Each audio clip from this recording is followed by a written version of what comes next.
Tapos na ang konsehong to. Ipatupad nyo ngayon din lahat ng napag-usapan natin. Masusunod, mahal na Reyna.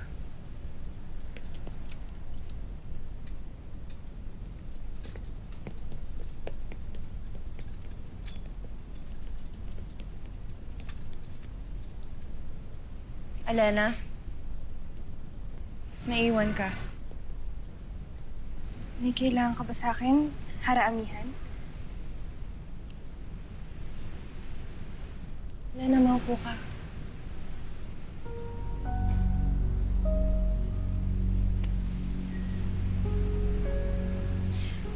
Ipinagtanggol mo ang mandirigma kanina. Nangangahulugan ba ito na hanggang ngayon ay mahal mo pa rin si Ibarra?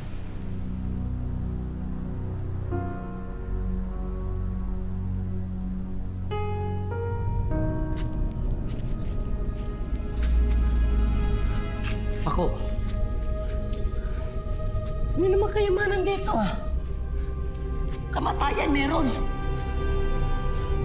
Ako ba naman, Wantok? Napakalamin mo talagang duwag. Ay, maliit ka lang palang duwag. Wantok, iwan muna kita rito. Paparoon muna ako. Gahanap ako ng ibang lagusan. Ako, huwag mo ko iwanan dito. Pako! Pako!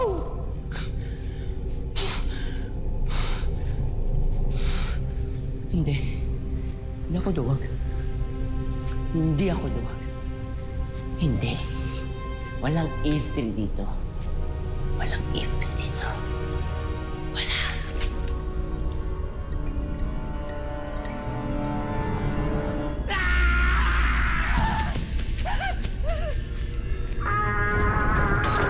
Wantok!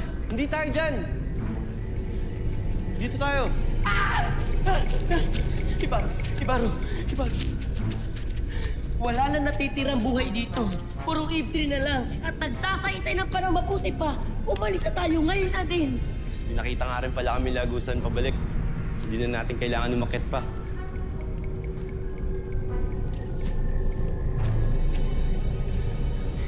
Ibaro, dalian mo na. Umalis na tayo.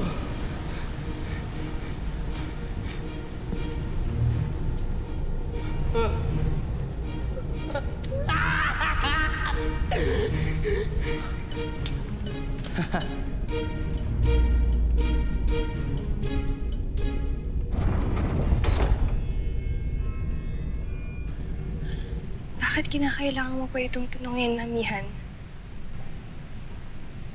Tama nga ako. Hanggang ngayon ay mahal mo pa rin si Ibarra. Sinubukan ko siyang kalimutan. Ngunit hindi ko magawa. Kahit na sinaktan pa niya ako hindi ko pa rin siya maialis sa aking isip. Patawad aking kapatid. Hindi ko alam na nagdurusa ka ng ganito. Bakit ka humihingi ng tawad, Amihan? Wala kang kasalanan kaya hindi na kailangan.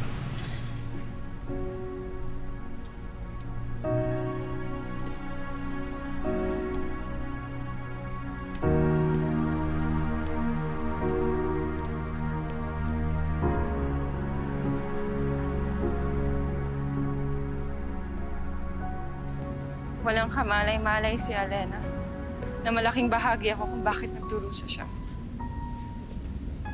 At ako ang dahilan kung bakit tumayo si Ibarra sa kanya.